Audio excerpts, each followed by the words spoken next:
कभी ऐसा भी होता होगा कि आपके घर में एक दिन लाइट नहीं रहती हो, बिजली नहीं रहती है, तो कैसा फील करते हो? जैसे लगता है कि लाइट बिल्कुल रुक गया है, कोई भी काम नहीं कर पाओगे, बिल्कुल मन नहीं लगेगा। तो लाइट यानी एनर्जी, बिजली के बिना हमारा जीवन कुछ भी नहीं है। तो ये जो एनर्जी है, ये एनर्जी आज इतनी खपत है इसकी कि इसकी पूर्ति करने में हमारे वैज्ञानिकों का नींद हराम हो गया है। तो उन्होंने कोई रास्ता निकालना चाहा, किस तरह से हम जो है इस एनर्जी क्राइसिस को, एनर्जी की बढ़ती खपत को पूरा कर सके। एनर्जी जो हम लोग प्राप्त करते हैं वो किसी रिएक्शन से होता है। कई तरह के रिएक्शन हम लोगों ने देखा है। सिंपली अगर हम लोग देखते हैं सोडियम और क्लोरीन के बीच में रिएक्शन कराया जाए तो ये सोडियम क्लोराइड बढ़ा देता है, ये भी एक रिएक्शन है। ठीक, अगर हम लोग दूसरा रिएक्शन लेते हैं कैल्शियम ऑक्साइड, इस पर अगर वाटर डाल दिया जाए तो ये कैल्शियम हाइड्रोक्साइड बना दिया। इसमें भी एनर्जी का प्रोडक्शन होता है, लेकिन ये एनर्जी से हमको काम भी नहीं है। हमें चाहिए बहुत ज्यादा मात्रा में एनर्जी। उसके लिए हम लोगों ने एक रास्ता चुना और वो होता क्या है, उसको हम लोग बोलते हैं न्यूक्लियर एनर्जी।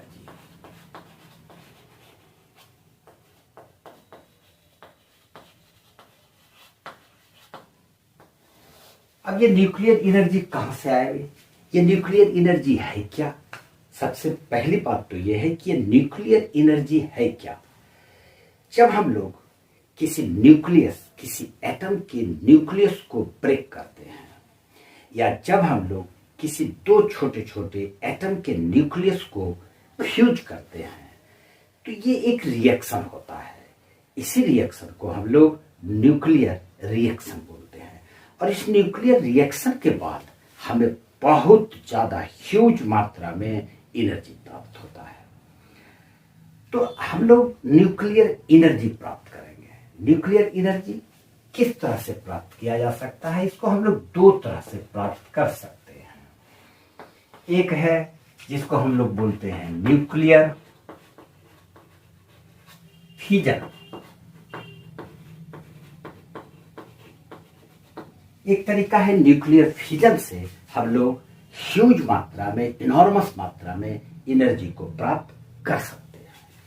दूसरा है न्यूक्लियर फ्यूजन।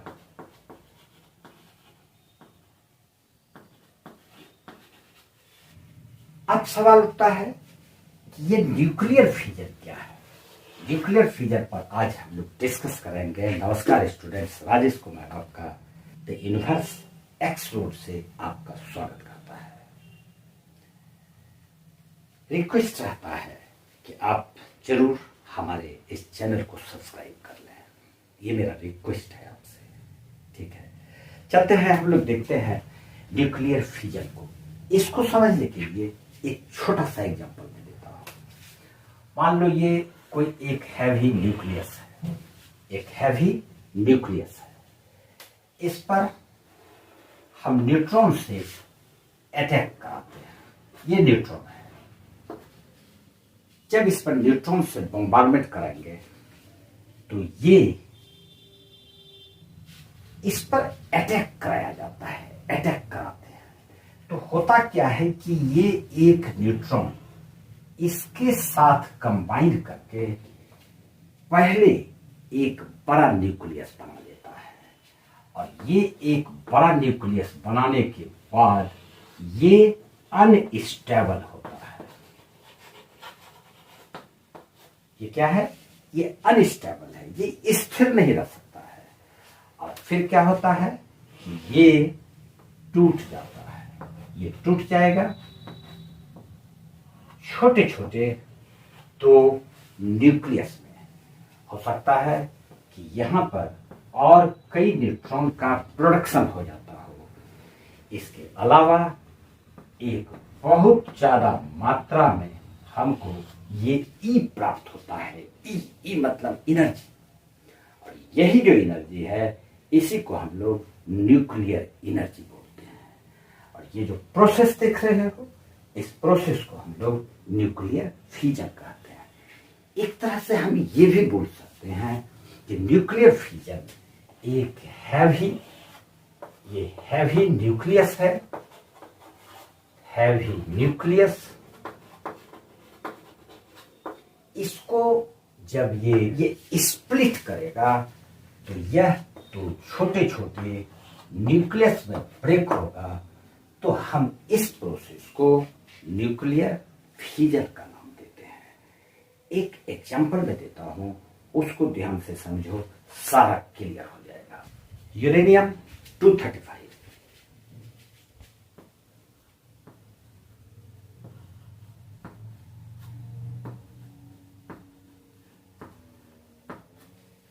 यूरेनियम का ये ऐसा आइसोटोप है जो कि हमारे लिए बहुत ही इंपॉर्टेंट है।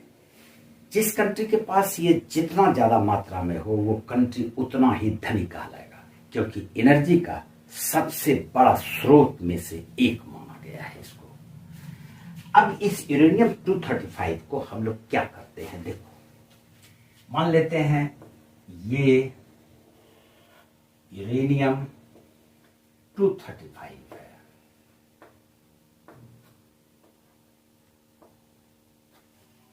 यूरेनियम के इस न्यूक्लियस पर हम न्यूट्रॉन से अटैक करते हैं।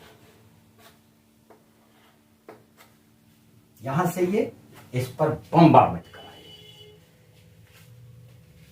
ये 235 इसका मास और ये न्यूट्रॉन का एक मास, ये मिलके नेक्स्ट स्टेप में ये बन जाता है यूरेनियम 236 92। ये अनस्टेबल होता है, अनस्टेबल। अब ये क्या करेगा, ये अनस्टेबल होने की वजह से ये तो स्प्लिट कर जाएगा, और जब ये स्प्लिट करेगा तो ये इस तरह से स्प्लिट कर जाएगा। क्रिप्टन और बेरियम, ये तो ऐसे न्यूक्लियस में टूटेगा जिसका नाम होगा क्रिप्टन और बेरियम। ये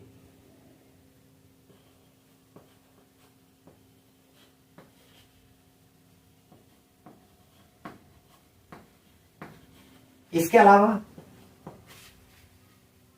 3 न्यूट्रॉन का भी ये प्रोडक्शन करेगा। ये जो रिएक्शन देख रहे हो, इस रिएक्शन के बाद यूरेनियम 235 236 में कन्वर्ट हुआ। फिर ये चूंकि अनस्टेबल है तो ये स्प्लिट करेगा, और स्प्लिट करने के बाद ये क्रिप्टन और बेरियम में टूट गया। इसके साथ साथ न्यूट्रॉन का 3 पार्ट्स इसमें प्रोडक्शन हुआ, और इतना ज्यादा एनर्जी इससे प्राप्त हुआ, ये बहुत बड़ा एनर्जी होता है, बहुत ज्यादा। तो ये जो प्रोसेस है, ये जो प्रोसेस हम लोग देखते हैं, इसी को हम लोग बोलते हैं न्यूक्लियर फ्यूजन। न्यूक्लियर फ्यूजन एक सिंपल तरह से समझ सकते हो कि किसी हैवी न्यूक्लियस को जब स्प्लिट किया जाता है, जब उसको ब्रेक किया जाता है, तो इस रिएक्शन के बाद बहुत ज्यादा मात्रा में एनर्जी का प्रोडक्शन होता है, और इसी रिएक्शन को हम लोग न्यूक्लियर रिएक्शन का न्यूक्लियर फ्यूजन बोलते हैं। उम्मीद है कि ये टॉपिक जरूर समझ में आया होगा। बहुत ही इंपॉर्टेंट टॉपिक है ये क्लास 10 के लिए, इसको सीखिए, ये बहुत ही मजेदार है। हम लोग डिस्कस करेंगे न्यूक्लियर फ्यूजन पर नेक्स्ट वीडियो में। आज न्यूक्लियर फ्यूजन है, इसके बाद हम लोग न्यूक्लियर फ्यूजन पर डिस्कस करेंगे। आज इतना सा ही। जय हिंद, जय भारत।